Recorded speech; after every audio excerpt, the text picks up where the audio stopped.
Don't scream at me. Don't do it.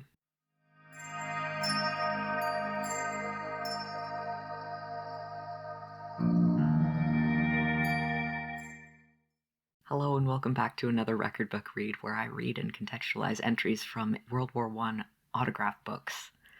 My name is Martin. I always forget to include an actual intro in these videos. I am a historian, ? I went to school and I have a degree in social science with a history focus. I am halfway through my master's and I study World War I era culture. That's what my channel is about. If you see me looking very suspiciously at my microphone, it's because sometimes if I touch the desk too aggressively, it starts to scream. I don't know how else to explain it. When I Google, why is my microphone screaming at me, nothing seems to come up. I don't have any updates this time, or corrections to the previous video, so we're just gonna...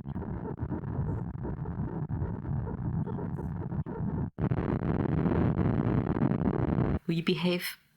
Please? Okay, thank you. Number 22.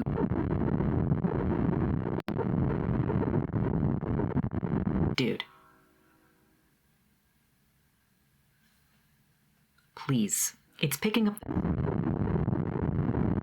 We're back to using the original crappy microphones, and I hope to God that they don't rustle and move around while I'm trying to...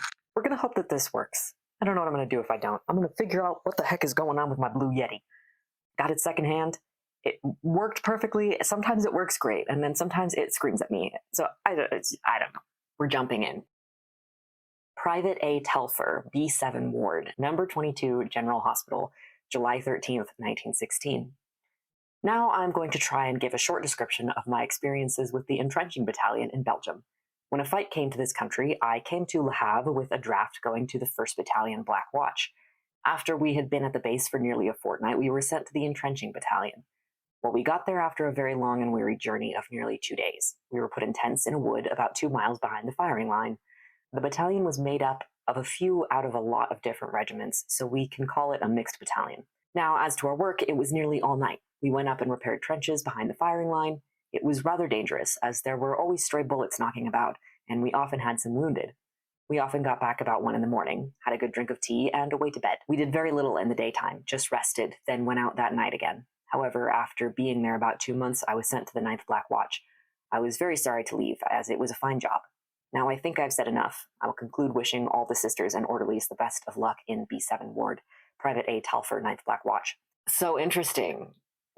I think this entry, while being extremely boring, does a lot to showcase the mundanity of war. A lot of it was just like, oh yeah, we went into the trenches and we fixed up some trenches and there were bullets and we had wounded, but like, you know, this was a good job, I guess. Like, it became so mundane.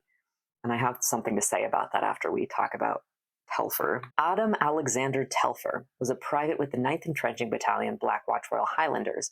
He also served with the 1st Battalion, as well as the Royal Hussars Depot Battalion. He listed his address as Rubersvale, Denham, Hawick, Scotland. His next of kin was his father Andrew, who resided first in Falstone, and then in Denham. It's spelled like Denholm, but I'm pretty sure it's pronounced Denham. Before the war, he worked as an apprentice joiner. I think that means he's like making furniture, basically, like joining pieces of wood together. We're off to a pretty rough start this video. He passed through the care of the 22nd General Hospital sometime around July 13th, 1916. In 1917, the Hawick News and Border Chronicle reported him as having been severely wounded by shrapnel in the leg a year ago, which correlates approximately to the time when he was admitted to the 22nd. He received the Victory and British War Medals for his service. Interesting, we do know quite a bit about him. What I wanted to say about the mundanity of war, though, was there is a thing called the hedonic treadmill, which basically posits that no matter what event happens, if it's a bad event, if it's a good event, so for example, a disability or going away to war and having to fight in battles and seeing your friends die and stuff, something super traumatic. The hedonic treadmill posits that while it affects your life, your brain will find a way to kind of reach equilibrium again. So like somebody becoming disabled, the hedonic treadmill, kind of by that theory, your brain will have an adjustment period where things are really, really different, and you may think like, I'm never going to be the same again, or like would rather be dead, or everything's really bad, or whatever one might think when going through an experience like that. Your brain will like even out so that you can continue living, and the line of things that you cannot withstand will continue to move forward, and you will never actually reach that point, as if you're on a treadmill.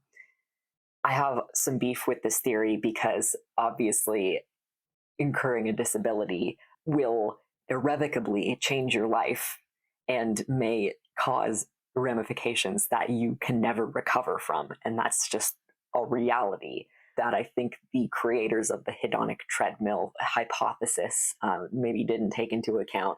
But they also talk about things like winning the lottery, and like having all of this money may change your life, and you are able to afford a new house and a new car, and all this stuff.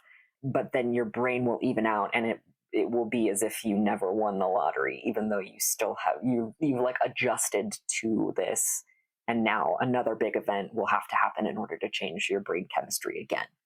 Also kind of doesn't take into account that like I have like $200 in my bank account, and winning even a small lottery of like $10,000, small lottery, would change my life and like solve so many of the problems that I have. Like, I think whoever posited this hypothesis was quite privileged and average.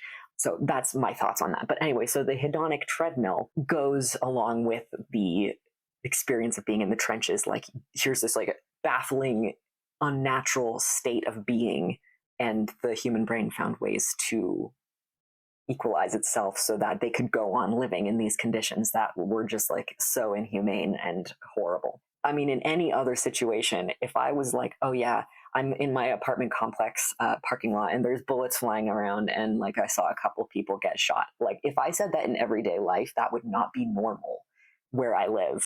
But this guy, to him, that's just a normal thing to write in an autograph book. That's all we know about him. Moving on.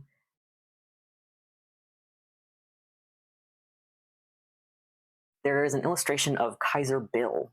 It says Kaiser Bill. I don't know what he's doing. Are there bombs flying at him? Are those bullets? What's going on? Sketch by the undermentioned.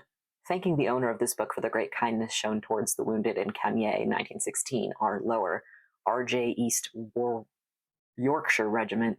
R. Lower, 4335431 and 55499, was a lance corporal with the East Yorkshire Regiment. He received victory and British war medals for his service, as well as the General Service Medal and Clasp. His medal paperwork indicates that he may have served in Iraq at some point during his military career. Next entry.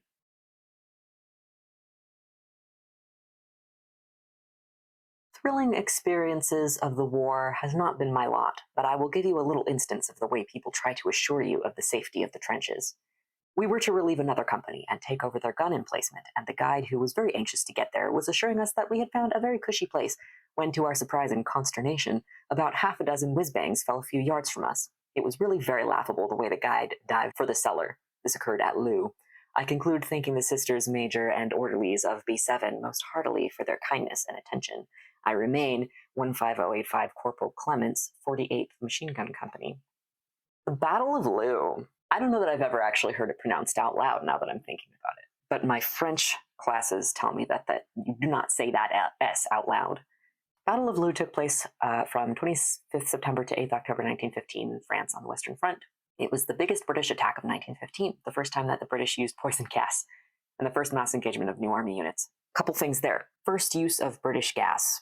Boy, did they really try. If memory serves, they were like, oh, we can use gas too. And then they tried, but the day was windy, and the wind was not in their favor, so it just blew the gas right back into their own trenches, and that kind of flopped. Obviously, that's not what you want to happen. The effects of gas, obviously, were extremely detrimental to a human's health. If it got on your clothes, it could linger there for a really long time and cause blisters. Getting it in your eyes would blind you permanently or temporarily, and that's where you see the pictures of the line of guys all holding onto each other's shoulders with bandages. John Singer Sargent, one of my favorite painters of that era, did the famous painting Gassed. It's an incredible painting. I had the privilege of seeing it in real life one time, and I just was sobbing. Anyway, So yeah, gas could cause so much trouble as a physical weapon, but also as a psychological weapon, because seeing what it did to somebody and how much agony that they were in, and like what it would do to somebody's body, was enough of a, like, it was like a fear tactic. So it served its purpose both as like a wounding agent, and then also as like a psychological weapon, because people were so afraid of being gassed that it took a real toll on morale. Poison gas is not to be confused with gas gangrene, which was a whole other thing, which I hope I have an occasion to talk about. Right now it's not really on topic with what we're talking about here, but we'll get to it in a video, I'm sure, because it's just, oh, it's so gross, and it's fascinating, the like medical knowledge that was gained from this horrific wound that people sustained. The new army, before the war and in the early like years, like mostly 1914, the regular army was what Britain and the Commonwealth had, as far as a standing army, like like their military, and it wasn't really respectable. Like if you joined the army, not as an officer, officers are kind of like off on their own. Like that was respectable if you were an officer, but if you joined the army as like a private, a lance corporal, a sergeant, it was where you went when you couldn't hold a regular job, and you were kind of like a wanderer, and like maybe a drunkard, and like kind of a roustabout, and you liked to laze around, and you couldn't hold like a clerk job, or like just any type of regular job. So they had to basically rebrand as the war got worse, because all of these regular soldiers in the regular army were just dying. And so by like 1915, they were like all gone. So the new army was Kitchener's Army, or disparagingly Kitchener's Mob. It was a volunteer portion. It originated on the recommendation of Herbert Kitchener, who was the Secretary of State for War, and his goal was to obtain 500,000 new volunteers for the army to take the place of the massive amounts of the regular army that had died. They were supposed to join the war effort in 1916, but because the regular army was dying so fast, because the war was just like nothing nobody had ever seen before, it was like nothing anyone had seen before. They had to go in and use those troops before then at the Battle of Loo, which was in 1915, late 1915. And so they had to rebrand to make the army desirable, because up until then it was like that was where you went if you were kind of like a loser. They had to really they had to put their whole kitchenosy into marketing for the.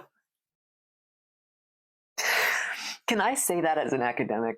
They really had to rebrand and market the army as something that was honorable and desirable to join, as a respectable person in service of their country, ostensibly, my favorite word. And it worked. It worked so well. They really rebranded as like, oh yeah, it's chivalrous to be willing to sacrifice your life for your country and to fight these barbaric enemies that just like invaded Belgium with no reason. Like, we have to go fight them because they're without chivalry, they're without honor, they're not sportsmanlike, and we as Britons are sportsmanlike. It went through a whole cultural shift that really perpetuated our current like view of the military, or at least the view of the military that has been perpetuated up until recently, when a lot of people have realized that it's like actually very exploitative and imperialistic and stuff. One more thing I want to talk about is where he says we had found a very cushy place. A cushy place. Cushy meant like desirable. There wasn't much bombing. There was like very little actual action. Like no battles really. And if there was a battle, it was very survivable and like not really hard work. Or even just that there wasn't a lot of work to be done. Like it was kind of just like, yeah, we fill sandbags all day and that's it. It was the opposite of a hot place or a warm place. A hot place / warm place meant that there was a lot of action happening, specifically in the way of bombing and bullets and shells and stuff like that. Moving on to the next entry.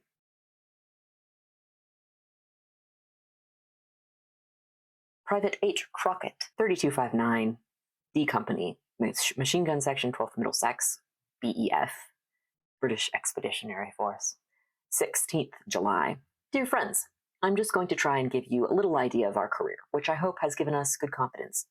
On the day of the 28th of June, we relieved the Bedfords from the trenches, and of course their artillery had already started their part bombarding. Well, on the night before we were to go over, 148 men and 2 officers went over to explore the trenches and get every information they could. I do believe that Fritz had brought up his guns especially for the occasion because we had not heard them before. It was heavy shrapnel that he was sending over, but still, never mind, on we went into the first line. In this, there were very few, and when we arrived, there were less. We wandered about and got into their second line. Of course, we found more in there, and they were in the dugouts. Down went a half a dozen bombs, the old mills, and a shriek and yelling. That's all that was heard. After that, we... Illegible. Let's find out if I can finally read this. Oh, God. Handwriting is wild. Something third line. After that, we illegible, third line. Now, of course, Fritz was laying on the parapet firing at us. On we went, making our way through the dark, falling over fallen barbed wire and shell holes, and also flinging bombs at the same time. Well, I cannot tell you much more of this affair, but it still proved a great success and was highly recommended by the general for obtaining valuable information, but I'm sorry to say that we lost one of our first officers that night, and of course, I think we're extremely lucky to come back with 110 men and 1 officer. And then there's an illustration of a disembodied head in a shell hole with a barbed wire nearby. That says, all right, don't trouble, look after the other boys the shell has seen after me, H. Crockett. That entry makes me really sad. He's talking about the first day of the Somme. There was this belief in the upper ranks, the generals and field marshal. At this point, I think, was it John French? It was Haig. It was Haig. Shit. Yeah, that explains why the death toll was so high. God, okay, so there was this belief. The trenches and the bombing and the shrapnel just couldn't go on for much longer. When they dug themselves in 1914, they thought that they were just going to weather out the winter, and then they would go back to the way things were before, which was gallant cavalry charges and spears with flags and, generals sitting back while their pincher maneuvers went around to the enemy's infantry and stuff like that. The very almost Game of Thrones-esque type battles. They had used Gatling guns and Maxim guns, machine guns before in the Boer Wars and other conflicts preceding, and obviously the Civil War. They had machine guns, so they knew the effects of machine guns. However, the English were of the opinion that you would never use a machine gun on a civilized enemy because they were just handy tools for taking out barbarians, basically. They had used them in, Africa and stuff to put down native rebellions and stuff like that. So they were of the opinion that a real sportsman would never use such a weapon on any extended large scale. Obviously, they were mistaken because it was so convenient for taking out one's enemy that why wouldn't you use that? And as the cavalry depleted vastly and quickly in number as a result of these weapons, the horses, there were just no more horses. And what horses there that were left were needed to pull carts and move artillery up hills and stuff like that. So the cavalry became defunct extremely quickly, and they resorted to using trenches and the machine guns and this uncivilized warfare. But Douglas Haig and others were convinced that all we needed was just one big push and we could go back to the way it was before. And we can pretend that all of this uncivilized nonsense and unsportsmanlike behavior is behind us, and we can go back to the chivalrous way of previous wars. So they kept pushing this big push, this advance that they were convinced would break through the enemy's line, and then that would resolve all of the unpleasantness. So they kept ordering these advances. And in I Deep in Hell by John Ellis, there is the quote, "A German machine gunner, seeing the swaths of dead and dying, was more likely to pity the men marching across no man's land than he was to be intimidated by them." They would just order marches across no man's land against these machine guns that would just mow them down, and they weren't allowed to turn around. There are accounts. It's not super decided upon whether this was widespread or it was just a couple of occurrences or if it even happened at all, but there are many accounts of military police being behind the advancing troops with pistols ready to shoot anybody who turned around and ran, even as they watched their comrades just dying around them. So this entry talks about that, how they went out with 140 men and 2 officers, and then they went over, and in just a little bit, they lost 30 people. to get like one like little tiny section of trenches, and then he's like, I can't tell you much more of the affair. Which, if you've watched previous videos, you know that World War I historians have to read between the lines quite a bit to ascertain a man's true meaning, because they were not allowed to straight out say like, it was so bad I can't talk about it.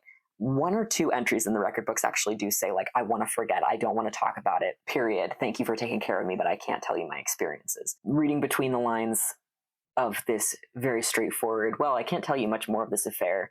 I'm sorry to say we lost one of our first officers that night. I think we were extremely lucky to come back with 110 men and one officer. Like, if you read between the lines, that's pretty ominous. I mean, we know what he saw. It was one of the first days on the Somme. And then there's that super like disheartening illustration of the head in the shell hole, which would have been a common sight. So the illustrations in these books are, some of them are very funny, some of them are just comics, some of them are like portraits of people that they've seen, or whatever. But behind all of the like humor and joviality, there's images like this where it's like presented in a very blasé, mundane way of the imagery of a severed head in a shell hole, which I think is tragic, and then also like just very revealing of the kind of like mentality and like climate of feeling that was prevalent among soldiers at the time. Private P.H. Bracegirdle, one of my favorite last names.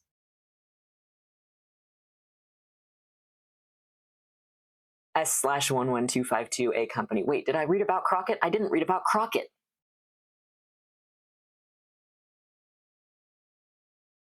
H. Crockett, 3259, was a private with the 12th Machine Gun Section of the Middlesex Regiment, D Company, 5th Division. He also served with the Royal Flying Corps under the service number 51743 and the Queen's Own Royal West Kent Regiment, 1st Battalion.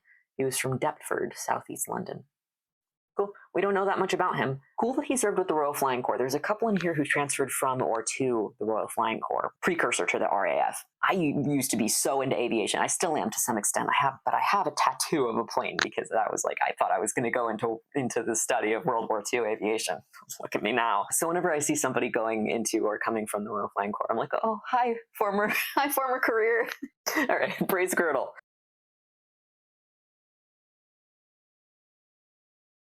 Private P.H. Bracegirdle, S/11252A Company, Machine Gun Section, 7th Seaforth Highlanders, 17th July, 1916. Sister Lance requested me to relate an experience I have undergone in the trenches, and the most fitting I can think of is the one that landed me in the hospital. On the night of the 13th of July, we moved up to the trenches with the company and arrived without any casualties. We had been in about half an hour, awaiting the order to file out into no man's land to line up for the attack, when the disparaging word for Germans started a bombardment of our frontline trench with every description of shells. I should imagine a good many fellows got excited, and it took a lot to keep them in order. I was crawling out of a hole in the side of the trench to follow the section, when up in the air I went, and down again to find I was buried. One can't imagine what your feelings are to be under the earth unless you've been there yourself. Eventually I was dragged out. I was dazed and thought my time had come, as my face and right knee were bleeding. It happened to be the concussion that had made my nose bleed, and I had 2 pieces of shrapnel in my knee. Personally, I think I was very lucky, and the coincidence only made my hate for Bertha Krupp stand out more clearly in my mind. I should think they will call that the Battle of the Somme, and it will be some time before it passes from memory. That's one of my favorite quotes in the record books. It will be some time before it passes from memory. Homie had the prescience to be like, they'll call that the Battle of the Somme. And he was right. When he mentions one can't imagine what your feelings are to be under the earth unless you've been there yourself. Shell shock had a whole subcategory that was called buried alive syndrome. That's how prevalent it was. People who got buried had a very high chance of developing shell shock, aka PTSD. We'll get more into that. First, let's learn about Mr. Bracegirdle. Philip H. Bracegirdle, private in the 7th Machine Gun Section of the Seaforth Highlanders A Company. He also served with the 1st Garrison Battalion. He resided in Alderley Edge, Cheshire, England. Cheshire. He was admitted to the 22nd General Hospital in July of 1916 for a concussion, as well as 2 pieces of shrapnel in his right knee. He told us as much. I obviously didn't find that in his paperwork, because he seems to be one of the men whose paperwork was burned during World War II. Not on purpose, it was a result of a bombing. He was issued the Victory and British War Medals for his service. It appears that he may have passed away in Cheshire on December 25th, 1949. I did want to mention, in Crockett's entries, in H. Crockett, in his entry, he talks about never having heard the German artillery before now. at the Battle of the Somme. And the first day of the Battle of the Somme is known for the cacophony, the cacophony of shells and bullets and mortars raining down from the sky constantly. Not like pew pew, but like just a constant barrage of noise, which was the cause of an extreme number of shell shock cases, because of the constant presence of the noise, which was just unceasing at a fever pitch that had never been heard before. I wrote in my notes, the noise of the shells and artillery bombardments accounted for a great deal of the mental distress the soldiers underwent while anywhere near the trenches. An NCO of the 22nd Manchester Rifles described the bombardment on the first day of the Battle of the Somme. The sound was different, not only in magnitude but in quality, from anything known to me. I, at least, never heard either a gun or a bursting shell. It was not noise, it was a symphony, and it did not move. It hung over us. It seemed as though the air were full of a vast and agonized passion. It did not begin, intensify, decline, and end. It was poised in the air, a stationary panorama of sound, a condition of the atmosphere.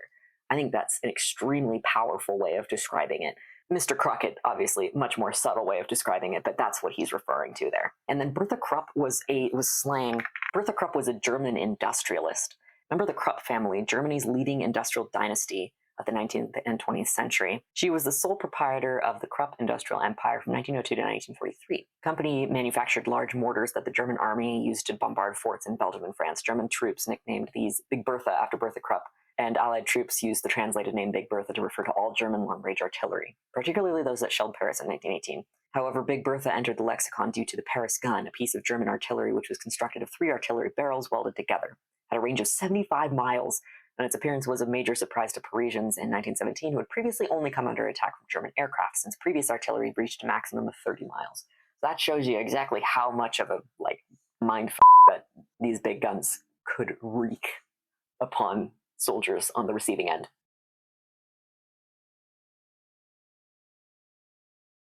July 18th, 1916. I will try and write a little on the big push, or the advance, whichever you have a mind to call it. It was on the 28th of June when we left a village called Thoumont, so we set off on the march towards the trenches. We marched 2 days before we stopped at another little village. We stopped there till us men were rested. So on the day of the 2nd of July, we started out on the march again for the trenches. We landed in the trenches about 2 o'clock in the morning, and we were told to get illegible. That's not what he wrote. That's what I wrote. And we were told to get old. We were told to get old. It looks like old, that can't be right. We were told to get illegible, ready to take the 3rd and 4th lines of the Germans' trenches. The lot before ours had took its 1st and 2nd line. He's talking about Crockett, where he talks about taking the 1st and 2nd line of the Germans' trenches. Well, about 4 o'clock in the morning, we got our bit of rum, and we had to be ready to go over at 7:30. It was something awful. The shells were flying all sides of us, and every minute seemed an hour waiting in to get the order, but it came at last, so over we went like demons, singing and joking to ourselves. But sorry to say, I didn't get too far before I was hit in the arm and leg.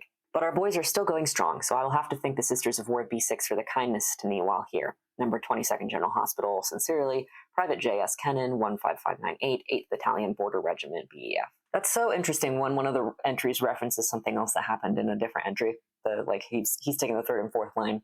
Our boy Crockett took the 1st and 2nd with his battalion. He refers to it as the big push or the advance, so they definitely knew it was happening and that something big was going on. I remember an anecdote about somebody giving a first-hand account of this and saying that they were singing and joking, and that one of the men in their battalion was kicking a soccer ball ahead of him as they crossed no man's land, as like a way to boost morale. Just a striking image, I think. Joseph Stanley Kennan, 15598, was a private in the 8th or possibly 3rd Border Regiment. It says 8th. He wrote 8th. He was from Cockermouth, Cumberland. When he passed through the care of the 22nd General Hospital sometime around July 18th, 1916, he was 22 years of age. He received the 1914 15 Star, Victory, and British War Medals for his service, as well as Silver War Badge number 145576. He was discharged from the military in 1916. And we also have a census. He had several brothers: Edward, Fletcher, Horace, and then a couple of lodgers. His dad's name was Robert and his mother's name was Elizabeth. So he may have been awarded the Silver War Badge and been discharged from the military because of the wound he sustained, which put him in the 22nd General Hospital. Okay, in 1911, apparently his father was dead, and his brother Fletcher Allison was head of household. Our boy Joseph was a sawyer, so he worked in like a logging industry, and it looks like their mother did not live with them. Yeah, he was discharged in October. So the 1914-15 star meant that he enlisted in 1914 or 1915, or rather that he was fighting in 1914 or 1915. And then the Silver War Badge means that he was wounded. So it could be that he was wounded after this, because this was in July, or it could be that the wounds he sustained, he was in hospital for several months, and then the doctors were like, yeah, no, he can't go back to fighting because of his wound. So a lot of the time, the men were in hospital for a really, really long time if they had any kind of wound that like didn't immediately necessitate them going back to the front. And sometimes even then, like you could get a wound that we would consider like you would get disability compensation because of it. Sometimes they would just stitch you up and send you back as soon as you could walk again or whatever, which obviously caused a lot of problems down the line. They had to pay out a lot of disability pensions, or didn't pay out the disability pensions because the boards that you had to go to present your disability to be like, I am disabled, please pay me a disability pension. So it was not standardized at all. It was very much just up to the judge, and whoever made those decisions were like, they could just do whatever they wanted based on their own biases and stuff. Obviously that's still a thing today, but back then it was just like rampant. It barely even mattered whether you were like actually disabled, quote unquote, or not, because they were very often inclined to say you're malingering, which means pretending to be disabled, or you've had an injury and you seem to be injured or sick for a lot longer than makes sense. So lots of prejudice going on deciding who gets disability pensions and who doesn't, who gets discharged and who doesn't, etc. But we're going to call it for today. Because I always feel like I have not filmed very much, and then it turns out that I have been filming a lot, and it ends up being too much for me to edit, and it becomes a very long episode. Next time, we will cover this extremely long entry, which is very descriptive. I'm very excited to read this next one. And then a lot of poems coming up. So next episode, I think, will be a very good one. This episode and the last one have been very chill. Nothing extremely exciting, except for the boats, except for the boat notes. That was exciting. So in that case, I will see you on the next video. Please like and subscribe. I have to say that because I'm a YouTuber, but also it would mean a lot to me if you liked and subscribed. I'm not going to hit you with any kind of analytics like 70% of you are not subscribed, blah, blah, blah. Just do it, please. I like talking to people about my interests. Anyway, goodbye! Goodbye, goodbye. Oh, I'm so dear, baby, dear from your eye.